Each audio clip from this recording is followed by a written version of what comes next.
Assalamualaikum warahmatullahi wabarakatuh. Selamat sore Pak Rido. Perkenalkan, nama saya Azmi, NRP 053118 05 kali 47 dari kelas Keamanan Web dan Aplikasi. Di sini saya memiliki judul Website Attack via CMS.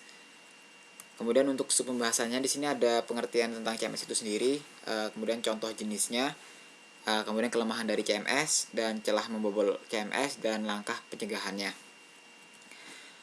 CMS itu sendiri memiliki arti yaitu Content Management System.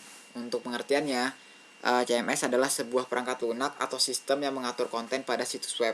CMS memberikan kemudahan untuk membuat halaman website yang menarik tanpa harus mengerti pemrograman atau bagaimana membuat website dari awal.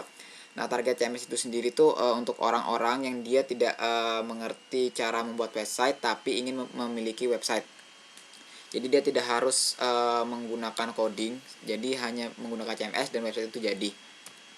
Nah, di sini saya mengambil dua contoh dari CMS, jenis-jenis CMS dengan tingkat paling tinggi dan yang kedua. Yang pertama itu si WordPress. Nah, ini yang paling sering digunakan di seluruh dunia. Jadi untuk WordPress sendiri itu adalah platform pembuatan website yang diciptakan oleh Matt Mullenweg dan Mike Little pada tahun 2003. Nah, WordPress adalah software yang bersifat open source. Artinya WordPress bisa digunakan secara gratis dan bebas untuk dimodifikasi oleh siapapun saja. Selain itu, WordPress ini menyediakan plugin yang memudahkan pengguna untuk menambahkan fitur di website hanya dengan sekali klik. Nah, sedangkan urutan kedua itu adalah Joomla.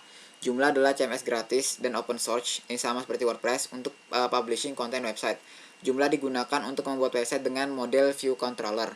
Si Joomla ini termasuk CMS paling populer kedua di dunia setelah WordPress. Nah, dari kedua tersebut, dari kelemahan dari CMS sendiri itu memiliki kelemahan. Di sini kelemahannya itu dari penggunaan sistem folder dan penamaan file yang terstandarisasi. Artinya, seseorang yang menggunakan Joomla di lokasi di Kanada, maka isi folder dan file websitenya sama dengan seseorang yang menggunakan Joomla di bagian Asia. Nah, jadi di sini kayak mungkin dari filenya yang terstandarisasi, mungkin orang tidak mengerti untuk cara mengubahnya, sehingga dari sini si hacker ini bisa memodifikasi si filenya ini dan memasukkan exe yang diinginkan oleh dia. Nah, di sini celah membobol CMS-nya. Di sini ada 4 yang saya rangkum. Yang pertama itu tidak menggunakan antivirus dan anti spyware.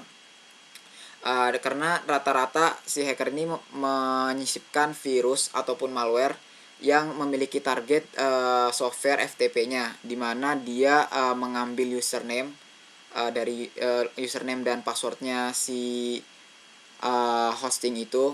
Setelah dia dapat dan masuk, baru dia mengambil informasi yang dibutuhkan dari website tersebut ataupun mengubah website tersebut. Kemudian menggunakan sembarangan extension. Nah, extension sendiri ini seperti fitur yang harus diinstal agar bisa memodifikasi secara mudah website tersebut. Nah, di sini kelemahannya itu banyak developer extension yang kurang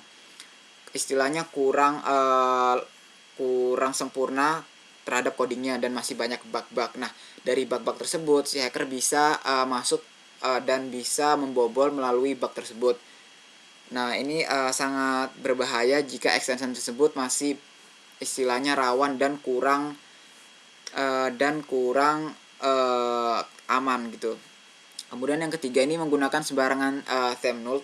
Ini kurang lebih sama kayak extension, tapi ini bagian temanya dan banyak kayak developer thumbnail ini yang kurang aman, sehingga di dalam codingan itu masih ada bug. Nah, dari bug tersebut hacker tuh bisa masuk.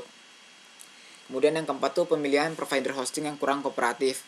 Di sini karena jika hacker sudah masuk ke dalam hostingan si website kita, nah si provider ini dia tahu dan langsung menyadari. Tapi kebanyakan provider hosting tuh yang dia acuh tak acuh kepada si kliennya, sehingga dia lebih ke arah lepas tangan. Saat si hacker sudah masuk, dia tahu tapi tidak membantu kita. Nah, di sini pentingnya kita mengambil hosting yang si provider hostingnya ini kooperatif dengan kita, sehingga langsung membantu untuk mengamankan website kita dan informasi yang ada di dalam website kita. Kemudian untuk langkah pencegahannya sendiri, ini yang paling penting adalah penggunaan strong password. Nah, strong password ini ada ciri-cirinya juga. Jadi pokoknya jangan menggunakan password seperti tanggal lahir, nama, kata-kata yang mudah diingat. Mungkin seperti tanggal lahir kita kayak misalnya 20.01.2015 kayak gitu. Atau misalnya Azmi 7277 gitu. Nah, itu untuk di hack itu sangat gampang karena itu termasuk dalam kategori weak password. Kemudian yang kedua, menggunakan kombinasi angka, huruf dan karakter yang unik.